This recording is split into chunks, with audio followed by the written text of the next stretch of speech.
Shalom, Bapak Ibu Saudara sekalian yang dikasihi dalam Tuhan. Pada pagi hari ini dan sore hari ini, kita bersama-sama kembali beribadah bersama-sama keluarga kita di rumah. Kita mengucap syukur atas segala berkat karunia Tuhan yang selalu baru di kehidupan kita. Sehingga pada pagi hari ini kita mendapatkan kesehatan, mendapatkan sukacita dari Tuhan. Mari kita arahkan hati kita untuk masuk dalam ibadah kita.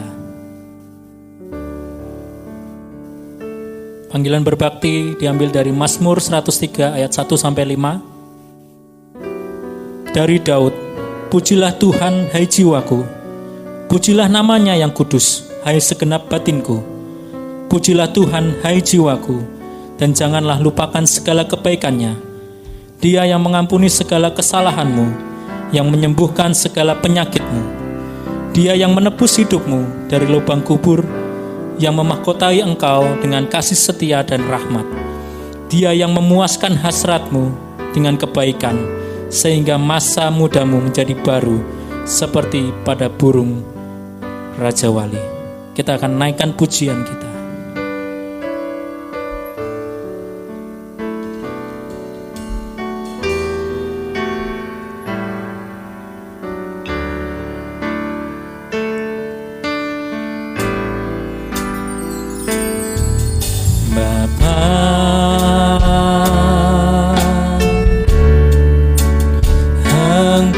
Sungguh baik, kasih-Mu melimpah di hidupku.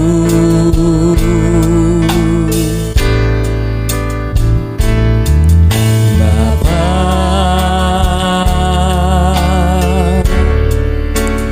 ku berterima kasih, berkat-Mu hari ini yang Kau sediakan bagiku. Naikkan syukurku buat hari yang Kau beri. Tak habis-habisnya kasih dan rahmat-Mu, selalu baru dan tak pernah terlambat. Pertolongan-Mu besar, setia-Mu di sepanjang hidupku. Kita akan pujikan segala. Bapa, Engkau sungguh baik. Bapa,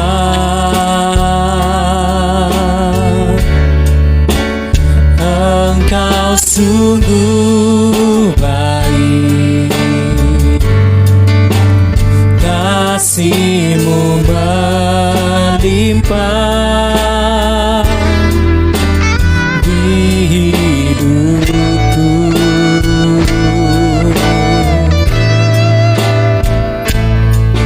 Bapa,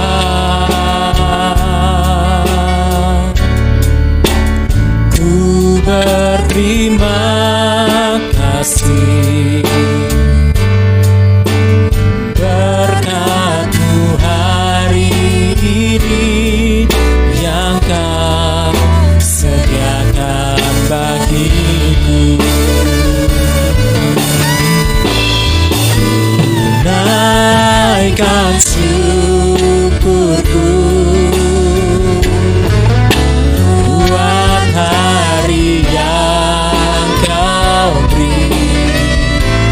Tak habis-habisnya kasih dan rahmat-Mu,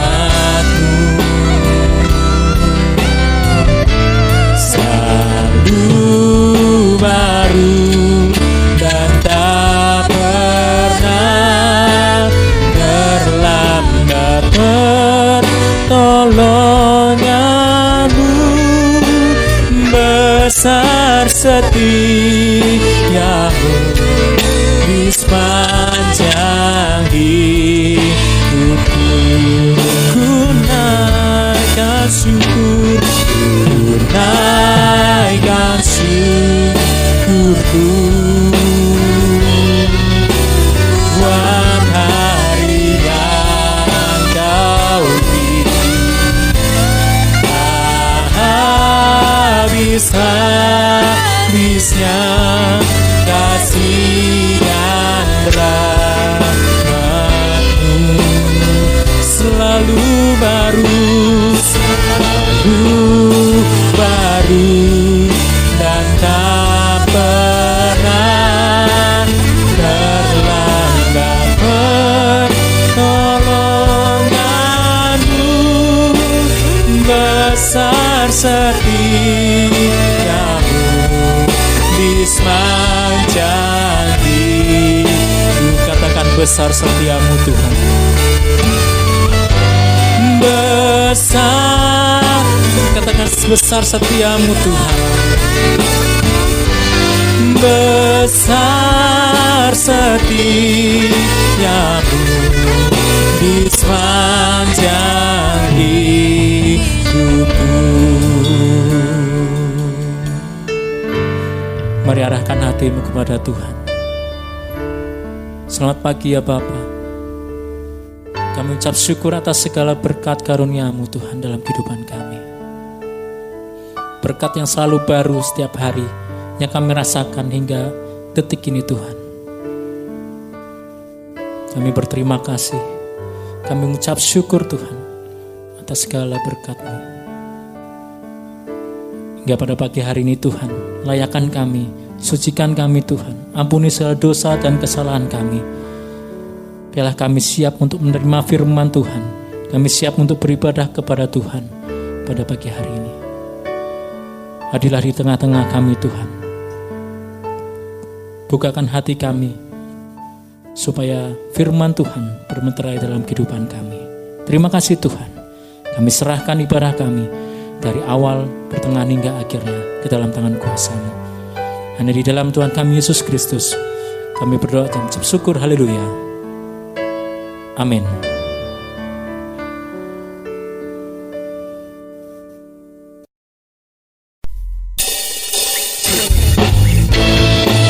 Nyanyian pujian nomor 223, berdiri atas janji penebus. Kita akan pujikan dengan penuh sukacita.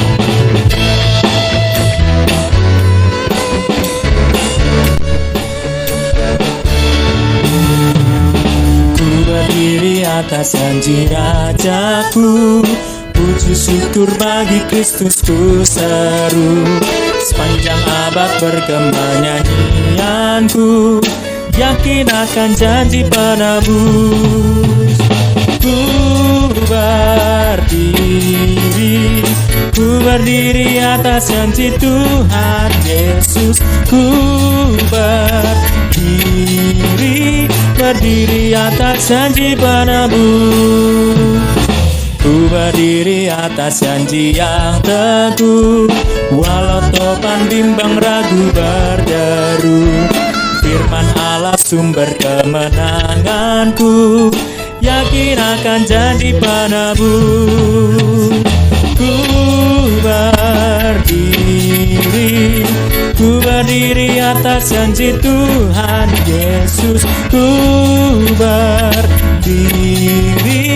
berdiri atas janji penebus.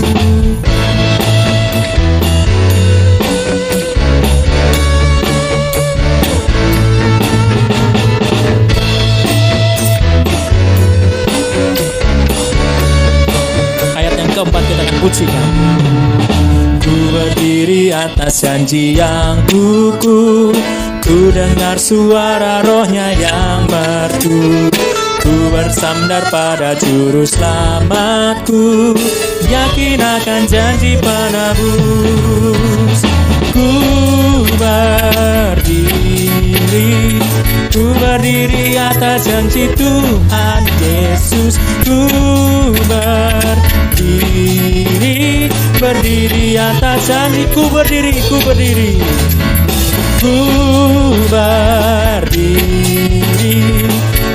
berdiri atas janji Tuhan Yesus. Ku berdiri atas janji penebus.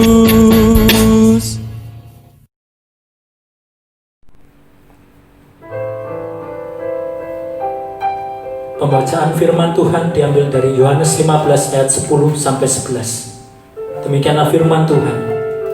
Jikalau kamu menuruti perintahku, kamu akan tinggal di dalam kasihku, seperti aku menuruti perintah Bapa-Ku dan tinggal di dalam kasih-Nya.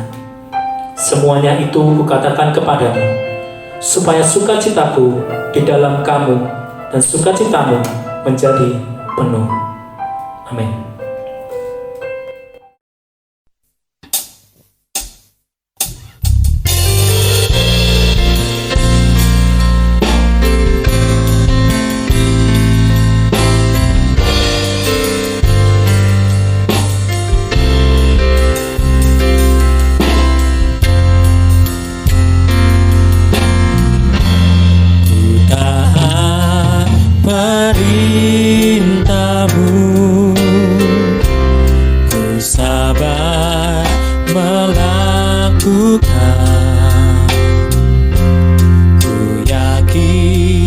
Tuhan jawab setiap doaku. Ku taat perintahmu, ku sabar melakukan. Ku yakin Tuhan jawab setiap doaku.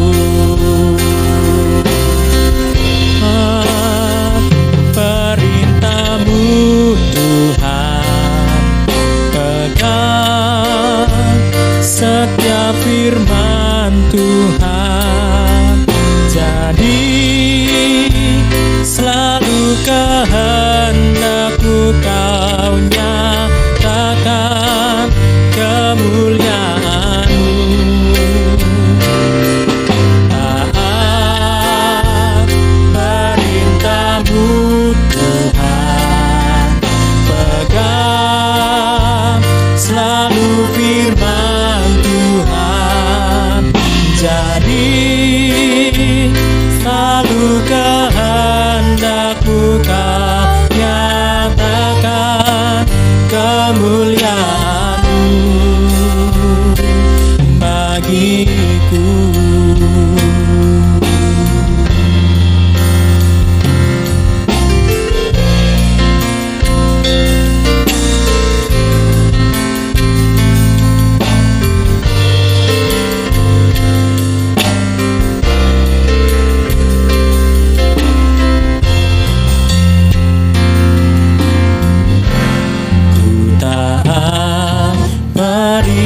Perintah-Mu, ku sabar melakukan.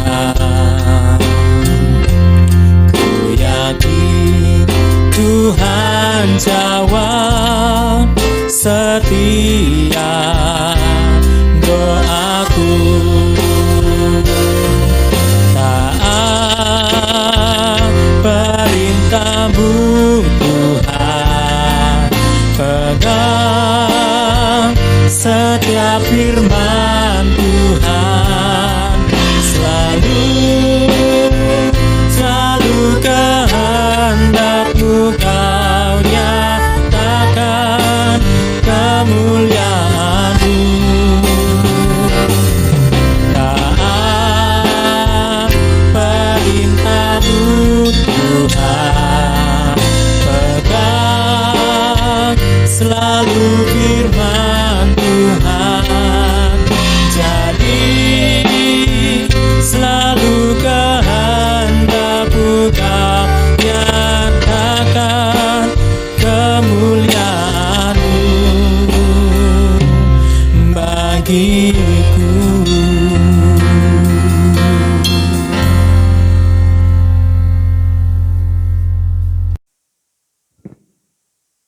Halo Bapak Ibu dan Saudara, Immanuel, Immanuel, Immanuel.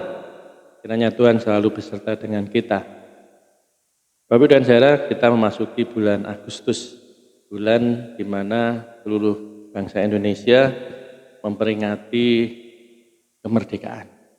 Nah, tentunya kita semua sebagai rakyat Indonesia, sebagai warga negara yang baik, kita semua ikut bersuka cita karena kebebasan yang telah diberikan.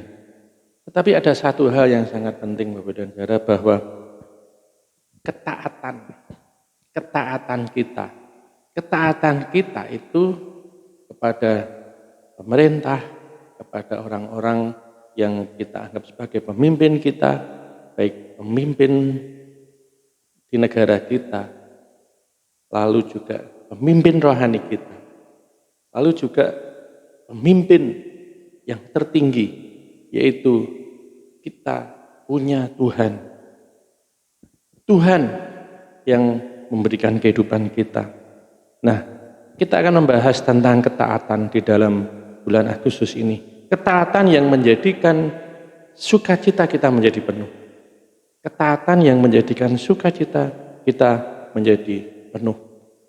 Nah, tentunya Bapak dan Saudara, kita harus bersama-sama memikirkan bagaimana contoh sederhana ketika seseorang hidup dalam ketaatan. Satu gambaran, kita naik motor dengan surat-surat lengkap, helm, kemudian masker, semua peralatan motor komplit. Kita akan tenang, kita akan berjalan dengan nikmat, dengan sukacita, karena kita taat dan kita tidak takut dengan apapun, dengan polisi, dengan sebagainya, dan kita mengikuti jalan yang sudah diberikan. Nah, lebih daripada itu Bapak dan Saudara, Tuhan Yesus memberikan satu kebenaran firman Tuhan. Saya akan membacakan di dalam Yohanes 15 ayat 9. Sekali lagi, Yohanes 15 ayat 9. Seperti Bapa telah mengasihi aku, demikian juga aku telah mengasihi kamu, tinggallah di dalam kasihku itu. Jikalau kamu menuruti perintahku, kamu akan tinggal di dalam kasihku, seperti aku menuruti perintah Bapakku dan tinggal di dalam kasihnya. Semuanya itu kukatakan padamu, supaya sukacitaku ada di dalam kamu dan sukacitamu menjadi penuh. Inilah perintahku, yaitu supaya kamu saling mengasihi seperti aku telah mengasihi kamu. Tidak ada kasih yang lebih besar daripada kasih seorang yang memberikan nyawanya untuk sahabat-sahabatnya. Bapak Ibu dan Saudara, dari ayat ini kita melihat satu kenyataan bahwa di dalam firman Tuhan yang baru kita baca, kita menemukan 3 unsur, yaitu ada kasih, ada ketaatan, dan ada sukacita. Kasih, ketaatan, dan sukacita. Nah, itu sangat erat kaitannya dengan kehidupan kita sebagai anak-anak Tuhan, sebagai orang-orang yang percaya kepada Tuhan. Karena Tuhan sendiri sudah memberikan satu contoh yang luar biasa dan memberikan pengorbanan yang luar biasa. Ada tertulis, karena begitu besar kasih Allah akan dunia ini, sehingga Ia telah mengaruniakan anaknya yang tunggal, supaya setiap orang yang percaya kepadanya tidak binasa, melainkan beroleh hidup kekal. Dan hari ini kita akan mencoba terus merenungkan tema-tema ini. Tentu menjadi satu hal yang menarik. Yang pertama, Bapak dan Saudara, kita hanya menuruti perintahnya Tuhan, perintahku. Di situ dikatakan sekali lagi dalam ayat yang kita baca tadi, jikalau kamu menuruti perintahku, jikalau kamu menuruti perintahku. Menuruti perintah Tuhan artinya tidak boleh mendua hati, tidak boleh mendua hati. Nah, Bapak dan Saudara, satu kesempatan saya berikan saran konseling ya pada seorang wanita yang saat itu sedang pacaran, tapi pacarannya dengan pacar yang baru, padahal sebenarnya dia itu masih senang dengan pacar yang lama, masih cinta dengan pacar yang lama. Sehingga apa yang terjadi, Bapak dan Saudara? Wanita itu walaupun berpacaran dengan pacarnya yang baru, diam-diam dia juga menjalin hubungan dengan pacar yang lama. Nah, apa yang terjadi, Bapak dan Saudara? Tentu dia tidak tenang, hidupnya bingung, takut kalau semua terbuka, semua ketahuan dan sebagainya. Nah, tentunya kita memberi saran kepada dia, sudah tentukan salah satu dan pegang satu itu dan saling mengasihi, saling setia dan sebagainya. Jangan coba-coba mendua hati, begitu ya. Jangan mendua hati. Tapi ternyata dia masih terus menjalankan. Nah, apa yang terjadi, Bapak dan Saudara? Akhirnya ketika betul-betul ketahuan, pacar barunya kecewa dan dia akhirnya memutuskan, sudah putus dari ini. Saya tidak mau lagi. Dia ingin kembali ke pacarnya yang lama. Ternyata dia diam-diam juga sudah punya pacar yang baru. Nah, apa yang terjadi? Akhirnya dia sendirian, dia bingung. Tetapi sering kita mengatakan, wah dia itu jadi korban. Bukan, dia bukan korban, Bapak dan Saudara. Dia itu memang menganggap sepertinya korban. Tetapi sebenarnya dia sendiri adalah pelaku. Dia sendiri tidak setia. Dia tidak setia kepada satu orang, satu pasangan. Tentu Tuhan juga menginginkan hal yang sama, Bapak dan Saudara. Tuhan menginginkan kita semua jangan mendua hati. Karena apa? Orang yang mendua hati pasti gagal. Orang yang mendua hati itu pasti gagal. Orang yang mendua hati itu akibatnya apa? Dia hidup dalam ketidaktenangan. Tidak ada sukacita di dalamnya. Nah, dalam kitab Yakobus di situ dikatakan ya, orang yang mendua hati itu seperti apa? Yaitu orang yang mendua hati biasanya hidupnya tidak tenang. Dalam Yakobus pasal 1 ayat 6 dikatakan, hendaklah ia membinanya dengan iman dan sama sekali jangan bimbang, sebab orang yang bimbang sama dengan gelombang laut yang diombang-ambingkan kian kemari oleh angin. Orang yang demikian janganlah mengira bahwa ia akan menerima sesuatu dari Tuhan, sebab orang yang mendua hati tidak tenang dalam hidupnya. Orang yang mendua hati tidak tenang dalam hidupnya. Nah, kita melihat pengertian mendua hati. Mendua hati itu apa? Dalam bahasa Mandarin, orang yang mendua hati ditulis dengan diartikan sebagai orang yang bimbang hatinya, artinya tidak punya pendirian sendiri. Ibarat orang yang kakinya berdiri di atas dua perahu. Bayangkan Bapak dan Saudara, di atas dua perahu yang berbeda. Nah, dalam bahasa Inggris, orang yang mendua hati adalah orang yang tidak pasti, orang yang ragu-ragu atau terpecah segalanya, konsentrasinya, pikirannya, hatinya. Orang yang mendua hati, bimbang, ragu-ragu, tidak pasti. Nah, Bapak dan Saudara, orang yang mendua hati itu dalam Mazmur 119 ayat 113 dikatakan, orang yang bimbang hatiku benci, tetapi Tauratmu kucintai. Orang yang bimbang hati itu berdosa. Orang yang mendua hati itu tidak disukai Allah. Nah, dalam hal apa kita sering mengalami mendua hati? Dalam hal apa kita sering bimbang?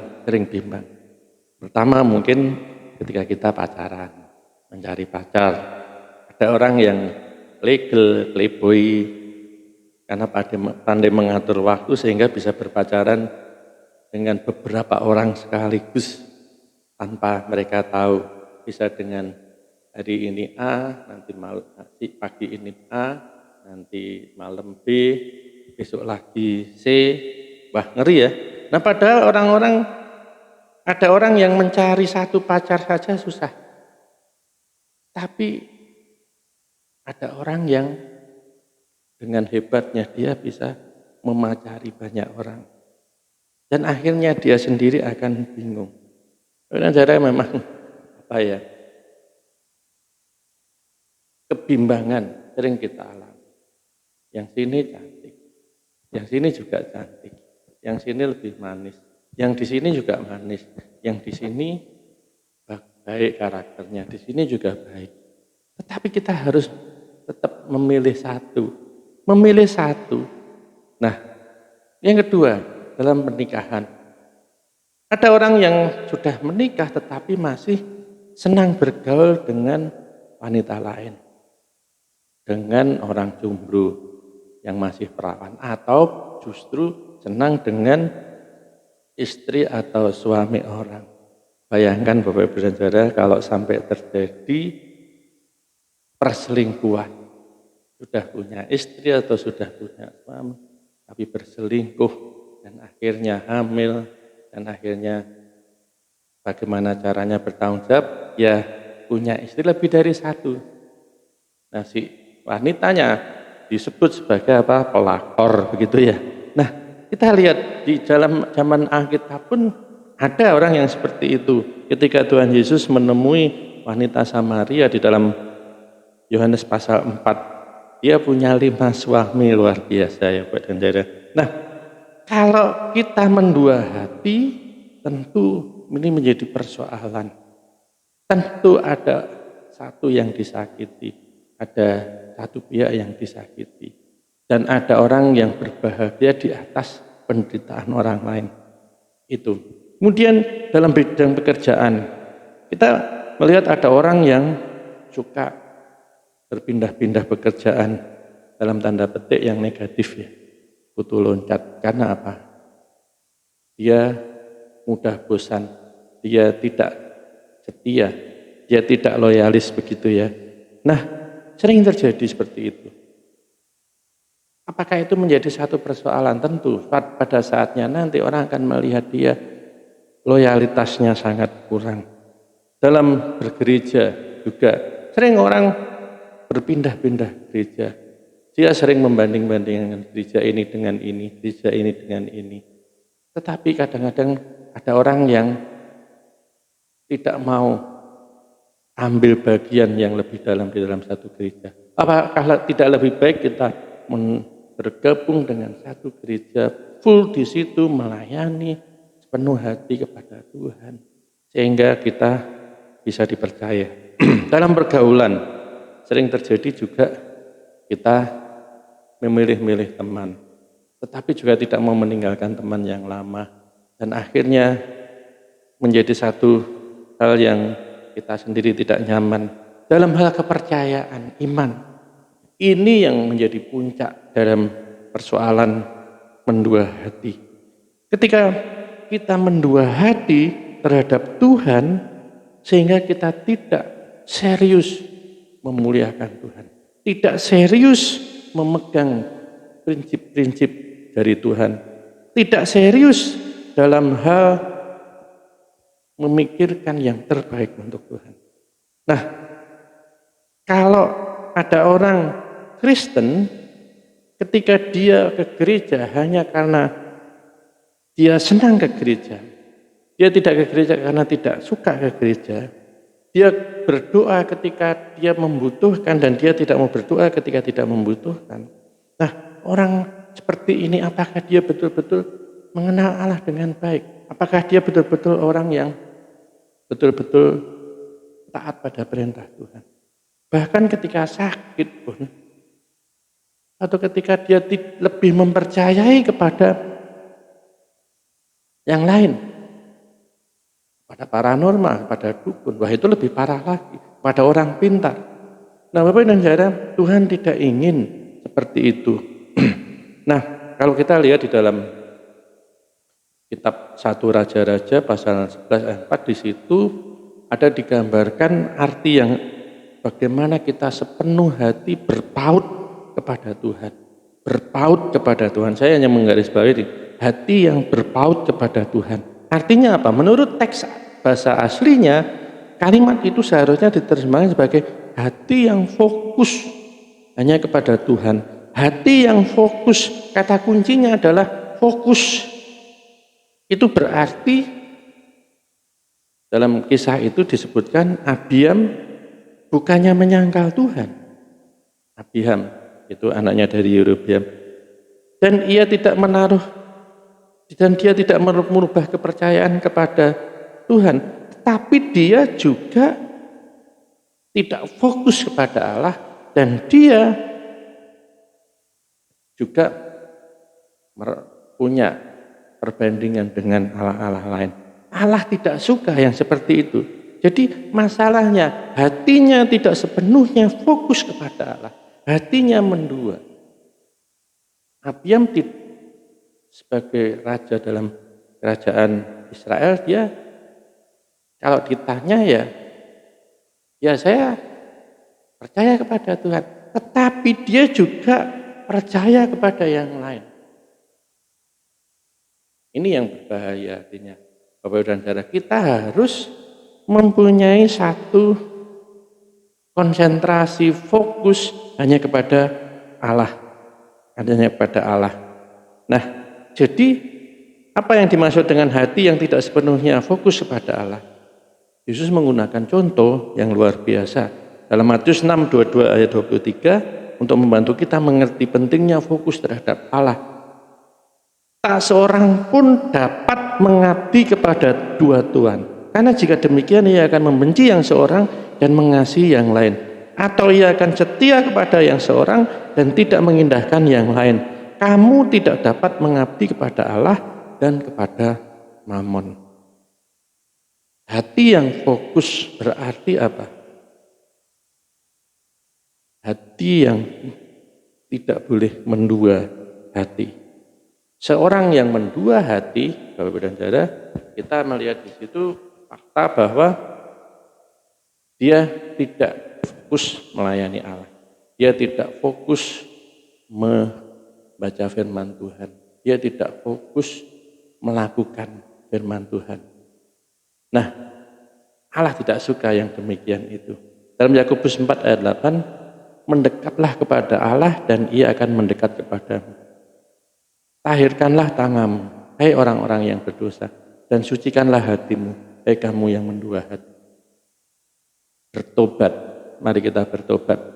Jangan mendua hati. Allah tidak suka. Allah membenci orang yang mendua hati. Tetapi ketika kita mendekat Allah dengan fokus, maka ia akan mendekat kepadamu. Yang kedua, hanya orang yang hidup dalam kasih, orang yang hidup di dalam kasih Allah, kasihnya yang menikmati sukacita. Dalam Yesaya pasal 38 ayat 18 sampai 19, Bapak dan Saudara, di situ firman Tuhan dikatakan, sebab dunia orang mati tidak dapat mengucap syukur kepadamu, dan maut tidak dapat memuji-muji engkau. Orang-orang yang turun ke liang kubur tidak menanti-nantikan akan kesetiaanmu, tetapi hanyalah orang yang hidup, dialah yang mengucap syukur kepadamu. Seperti aku pada hari ini, seorang bapa memberitahukan kesetiaanmu kepada anak-anaknya. Nah, kita lihat dalam Yesaya pasal 38 ini, dikatakan bahwa dunia orang mati tidak dapat memuji Allah. Di situ dikatakan dunia orang mati tidak dapat mengucap syukur. Dunia orang mati tidak dapat memuji-muji Allah. Dunia orang mati tidak ada sukacita di situ. Tetapi hanyalah orang yang hidup. Nah, kita lihat itu bukan dikatakan sebagai orang yang mati secara fisik. Orang mati secara fisik pastilah. Tetapi bukan itu saja. Orang yang mati secara rohani.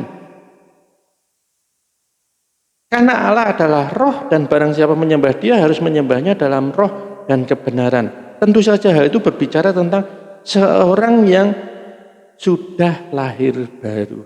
Seorang yang sudah hidup di dalam roh. Dia adalah manusia rohani.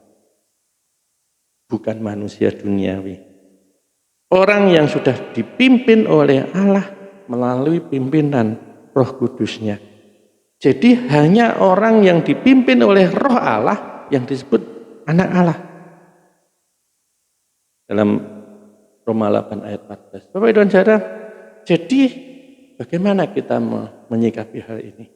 Menyikapi hal ini bahwa dalam pandangan Tuhan hanya orang yang sudah lahir baru. Hanya orang yang hidup baru.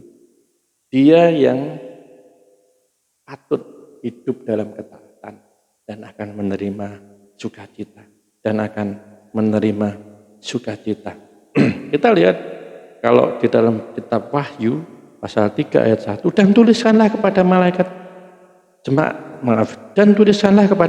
jemaat di Sardis. Inilah firman dia yang memiliki ketujuh roh Allah dan ketujuh bintang itu. Aku tahu segala pekerjaanmu. Engkau dikatakan hidup pada engkau mati. Dalam pandangan Tuhan, jemaat di Sardis telah mati secara rohani. Dan cara kita bayangkan kalau orang yang mati secara rohani, ketika dia melayani, ketika dia hidup seolah-olah rajin ke gereja, hidupnya tetap tidak ada sukacita, kosong. Ciri-ciri orang-orang yang hidup di dalam roh, ketika dia melayani Tuhan dengan sungguh mentaati perintah Tuhan, ada sukacita di situ. Nah, kita lihat dalam Lukas 24 ayat 5b dikatakan, mengapa kamu mencari dia yang hidup di antara orang yang mati. Artinya apa? Ketika kita semua jemaat sedang menyembah Allah, kita itu harus memiliki hidup yang baru di antara kita. Sehingga kita dikatakan sebagai orang-orang yang hidup. Nah, mari kita lihat. Alkitab mencatat berbagai keadaan yang disebut dunia orang mati. Yaitu apa? Orang kaya yang percaya akan harta bendanya dan memegahkan diri dengan banyaknya kekayaan mereka. Itu orang yang mati secara rohani. Orang yang percaya kepada dirinya sendiri dan gemar akan perkataannya sendiri. Orang seperti itu menolak, meremehkan dan tidak mengasihi firman Tuhan. Orang fasik, orang jahat adalah orang-orang yang tahu firman namun tidak melakukan, munafik. Ciri-cirinya memiliki roh keagamawian yang munafik. Taat pada hukum, legalisme, tidak mengenal pribadi Allah. Keji, membenarkan diri, serakah, gemar mencari kesalahan orang lain. Lebih mementingkan adat istiadat dan peraturan duniawi daripada firman Tuhan. Secara lahiriah beribadah tetapi memungkiri kehidupan yang sebenarnya dari firman Tuhan. Persinahan secara rohani dan juga mungkin secara fisik. Persinahan itu artinya apa? Ya selingkuh, tidak setia dengan pasangan dan sebagainya. Lalu orang yang hidup dalam kebodohan, tidak berakal budi, tidak mau belajar, tidak mengenal hikmat dan pengertian dari Allah. Orang yang mempunyai hikmat adalah orang yang takut akan Allah dan mentaati semua perintah-perintahnya. Lalu orang yang menyembah berhala itu pasti pemberontakan secara langsung kepada Allah. Ini yang mengerikan dan kesombongan. Sombongan artinya dia menganggap diri lebih hebat daripada Tuhan. Berarti dia tidak mau percaya dan mau mentaati Tuhan. Nah, itu yang ngeri Bapak dan Saudara. Nah, tapi kita lihat juga bagaimana orang yang hidup dalam roh, hidup yang sadar bahwa dia sudah menerima anugerah dari Tuhan dan dia hidup di dalam kasih Allah. Firman Tuhan tentang hal ini dikatakan bahwa orang-orang seperti ini taat kepada otoritas rohaninya, pemimpin-pemimpin rohaninya. Terlebih juga dia mentaati yang paling utama, yaitu firman Tuhan. Kita lihat siapa mereka dan apa yang dilakukan, yaitu keteladanan Tuhan Yesus. Tuhan Yesus memberikan satu contoh ketaatan yang luar biasa. Dalam Ibrani 5 ayat 8 dikatakan, dan sekalipun ia adalah anak, ia telah belajar menjadi taat dari apa yang telah dideritanya. Sekalipun ia adalah anak, ia telah belajar menjadi taat dari apa yang telah dideritanya. Yesus adalah teladan kita dalam ketaatan, dan taat kepada otoritas rohani. Otoritas rohani di dalam kehidupannya yang tanpa dosa, dia menjalani proses belajar bagaimana untuk taat kepada Bapanya yang di surga. Kemudian juga ketaatan kepada otoritas rohani dan perintah Allah. Dalam Ibrani 13 ayat 17 dikatakan, taatilah pemimpin-pemimpinmu dan tunduklah kepada mereka, sebab mereka yang berjaga-jaga atas jiwamu, sebagai orang-orang yang harus bertanggung jawab atasnya. Dengan jalan itu mereka akan melakukannya dengan gembira, bukan dengan keluh kesah, sebab hal itu tidak akan membawa keuntungan bagimu. Bapak dan Saudara, ketaatan pada otoritas rohani. Taatilah kepada pemimpin-pemimpinmu. Nah, apa maksudnya? Otoritas rohani di sini bisa digambarkan, yaitu bahwa pemimpin yang dimaksud dalam ayat ini adalah pemimpin-pemimpin secara rohani yang mungkin kita hidup bergereja, hidup dalam bimbingan atas orang-orang yang membimbing kita secara rohani. Orang yang memimpin kita dalam rohani itu berjaga-jaga atas jiwamu, sebagai orang yang bertanggung jawab atas jiwamu. Tuhan memerintahkan orang-orang yang memang betul-betul dia hamba Tuhan, dia orang yang taat kepada Tuhan. Ketika dia menjadi pemimpin dalam satu gereja, taatilah mereka. Taatilah mereka. Nah, kita melihat di sini bahwa ketika kita mempunyai kepemimpinan yang baik, ada keteraturan, ada kerjasama yang baik, tentu kita akan memperoleh banyak keuntungan. Nah, itu. Kemudian yang berikutnya, ketaatan secara vertikal. Ketaatan vertikal terbukti melalui ketaatan secara horizontal. Artinya apa? Ketaatan kita kepada Tuhan dan firman-Nya membawa kita untuk juga mentaati kepada orang-orang yang ada di sekitar kita. Ketaatan kita kepada Tuhan, ketaatan yang vertikal, pastilah menghasilkan ketaatan yang horizontal. Artinya apa? Kita melihat di sini bahwa orang yang takut akan Tuhan, orang yang mengasihi Tuhan dengan sungguh-sungguh, pasti dia akan mengasihi sesamanya. Nah, itu yang penting. Nah, kalau Rasul Paulus mengatakan, sebab itu aku menasihatkan kamu, turutilah kepada teladanku, jadilah pengikutku, sama seperti aku juga jadi pengikut Kristus. Jadi artinya apa? Rasul Paulus, walaupun dia tidak sempurna, dia yakin meminta orang lain untuk mengikuti teladannya, karena dia yakin bahwa dia taat dan mengasihi Tuhan secara sungguh-sungguh. Dan ketika kita yakin kita melaksanakan perintah Tuhan, kita juga bisa mengajak orang lain untuk taat kepada Tuhan. Dan ketaatan menghasilkan sukacita. Tuhan tidak meminta kita untuk taat seperti robot, tetapi kita taat karena kita mengasihi. Kita mentaati bukan karena terpaksa, karena tidak ada pilihan lain, atau kita taat hanya taat tanpa kasih. Itu yang mengerikan. Itu yang tidak memberikan kita sukacita. Nah, ketaatan seperti itu bukanlah ketaatan yang alkitabiah. Nah, ketika kita memiliki kebebasan untuk tidak taat, tetapi kalau kita mengasihi Tuhan, kita akan lebih suka mentaati daripada ketika ada kesempatan kita untuk tidak. Nah, karena itu apa? Hubungannya di sini adalah jikalau kamu menuruti perintahku, kamu akan tinggal di dalam kasihku, seperti aku menuruti perintah Bapakku dan tinggal di dalam kasihnya. Nah, sekali lagi hubungannya di sini, Bapak dan Saudara. Orang yang mengasihi di dalam kehidupannya, ini menjadi satu dasar ketaatan. Dasar ketaatan.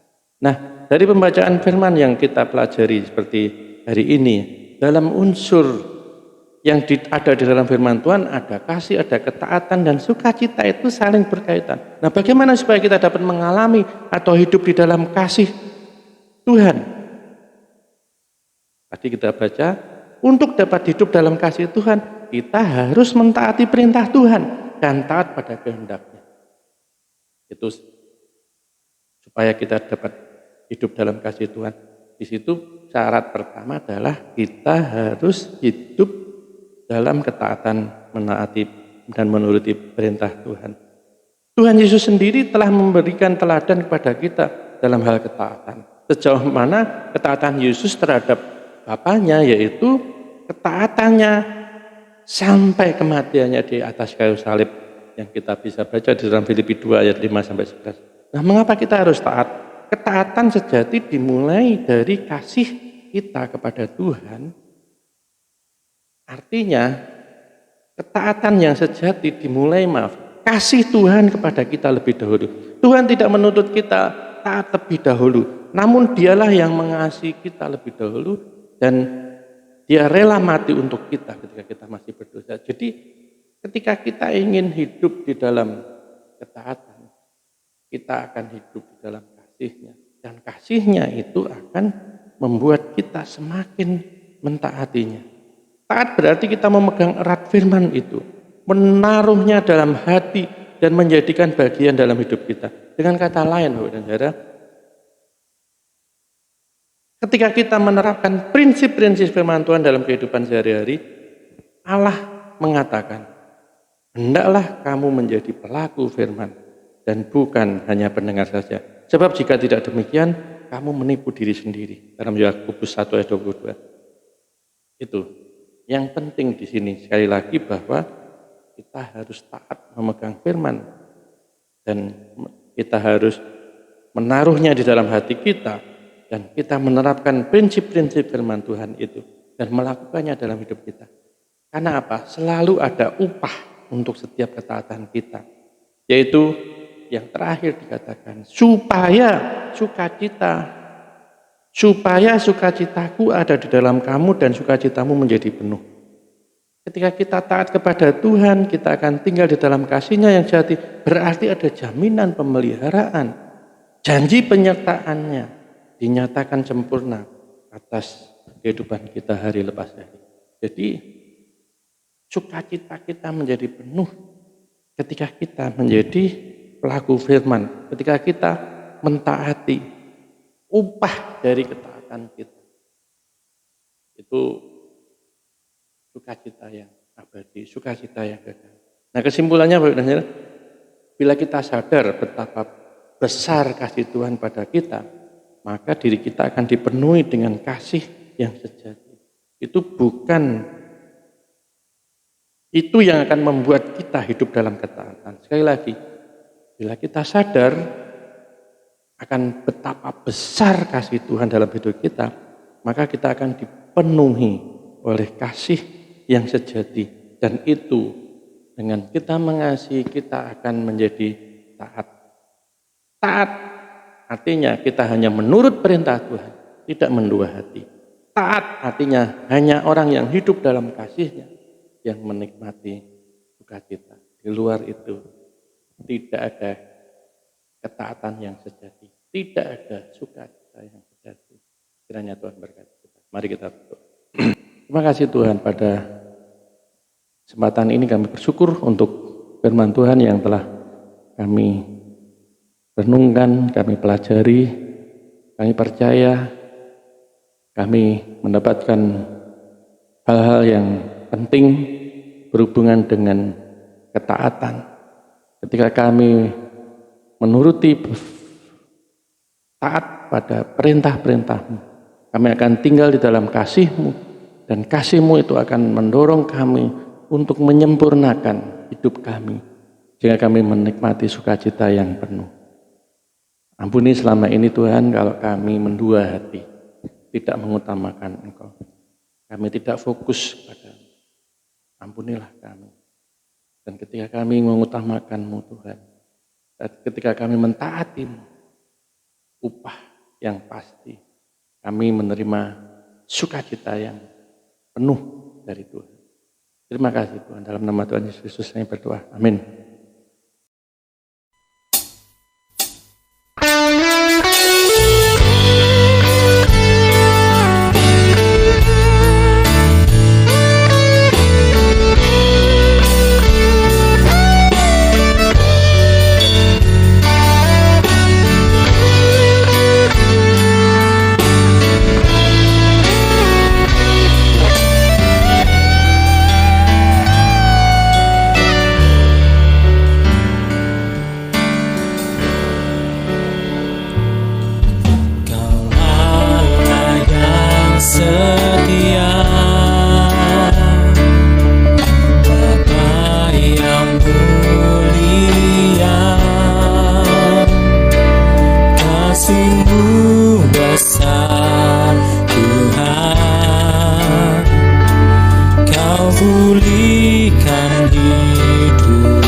Selamatkan hidupku, dengan apakah ku balas segala kebaikan-Mu. Segenap hatiku menyembah-Mu Yesus, ku bersyukur padamu selamanya.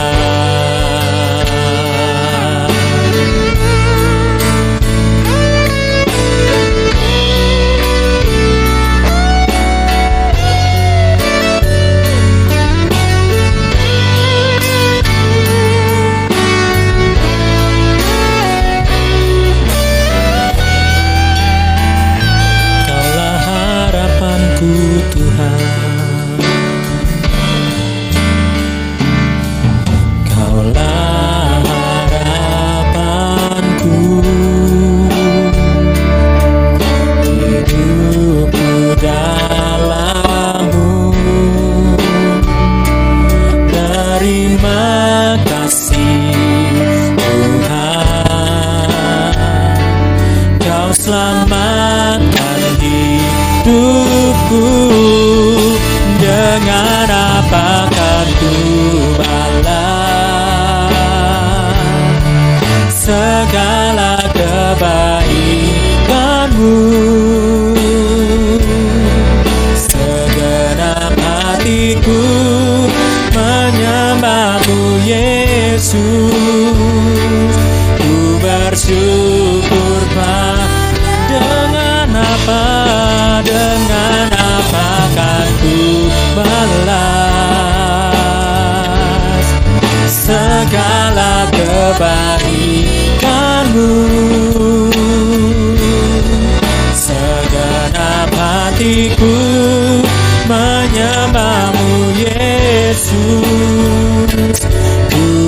syukur padamu selamanya.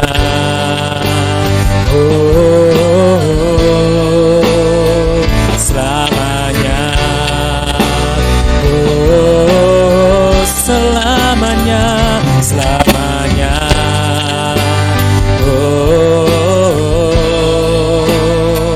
Selamanya.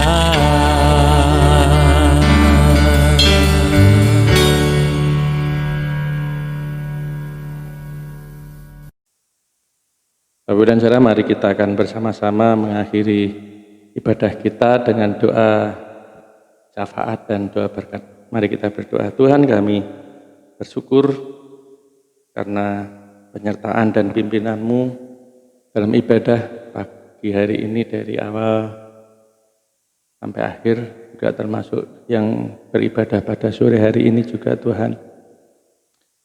Kami percaya di dalam kehidupan kami akan terus belajar tentang ketaatan. Bagaimana kami mentaati perintah-perintah dengan cara kami tidak mendua hati, dengan cara kami tinggal di dalam Tuhan Yesus Kristus. Karena kami tidak bisa berbuat apa-apa. Kami sering melakukan pelanggaran, kami tidak taat. Ampunilah kami Tuhan. Dan ketika kami taat padamu, Tuhan berjanji, kami minta apapun dalam nama Tuhan Yesus, Tuhan akan memberikan pada kami. Inilah janji yang luar biasa yang kami rasakan. Sehingga sukacita kami menjadi penuh dalam menghadapi setiap masalah kehidupan kami di dunia ini. Tuhan akan menolong memberikan jalan keluar yang terbaik ketika kami mengasihi dan mentaati perintah-perintah-Mu. Tuhan, kami berdoa, Tuhan, untuk saat ini kami menyerahkan dalam kehidupan kami pribadi lepas pribadi. Sering persoalan terjadi di tengah-tengah keluarga kami ketika kami mendua hati. Di tengah-tengah pekerjaan kami ketika kami mendua hati. Di tengah-tengah di gereja dalam pelayanan kami mendua hati. Ataupun dimanapun ketika kami mendua hati, kami akan banyak menerima masalah. Karena itu tolonglah Tuhan, ampunilah kami. Biarlah kami fokus hanya kepada Tuhan. Kami mentaati hanya kepada satu Tuhan, satu nama yang luar biasa. Kami setia hanya kepada Tuhan. Kami berdoa untuk saudara kami yang saat ini terus masih membutuhkan pertolongan Tuhan dalam proses pemulihan dari sakit penyakit. Banyak saudara kami yang menderita sakit, khususnya Mbak Mentari, Tuhan menolong. Bu Daslin, Tuhan menolong juga untuk pemulihan. Dan juga Bapak Ibu saudara kami yang sudah sepuh, yang sekarang tinggal di rumah. Kami terus berdoa untuk mereka, kiranya Tuhan menjamah, memberikan kesembuhan secara sempurna dan bisa beraktivitas kembali. Kami juga terus berdoa untuk yang hamil, Mbak Yani Prianto, Tuhan berkati sampai saat kelahirannya. Kami juga terus berdoa untuk saudara kami yang mengalami kesulitan di bidang keuangan, ekonomi. Tuhan menolong, memberikan jalan keluar yang terbaik. Kami menyerahkan juga saat ini untuk anak-anak kami yang mencari sekolah, khususnya di tingkat universitas yang masih dalam proses. Tuhan memberkati pada saat pengumuman nanti. Biarlah Tuhan menolong untuk mereka bisa menikmati hasil dari kerja kerasnya, diterima sesuai dengan harapan dan keinginannya. Kami terus berdoa untuk Kota Semarang, kiranya Tuhan menolong pada saatnya nanti kami bisa normal, kami dijauhkan dari virus corona, sehingga kami bisa beraktivitas kembali. Juga bangsa kami, Tuhan berkati para pemimpin bangsa kami untuk tidak saling menyalahkan, tapi kami bersatu, bersinergi untuk melawan segala hal yang terjadi termasuk bencana COVID-19 ini. Berkatilah kami semua Tuhan. Kami berdoa untuk yang berulang tahun dalam minggu ini, Tuhan menolong, memberikan berkat sukacita, damai sejahtera, panjang umur, sehat, sukacita dirasakan dalam hidupnya. Kami mengakhiri ibadah kami, Tuhan memberkati hidup kami, Tuhan memberikan kasih karunia, keselamatan, dan kekuatan penghiburan yang kami terima dari Allah, Bapa, Allah, Anak, dan Roh Kudus kami berdoa. Amin.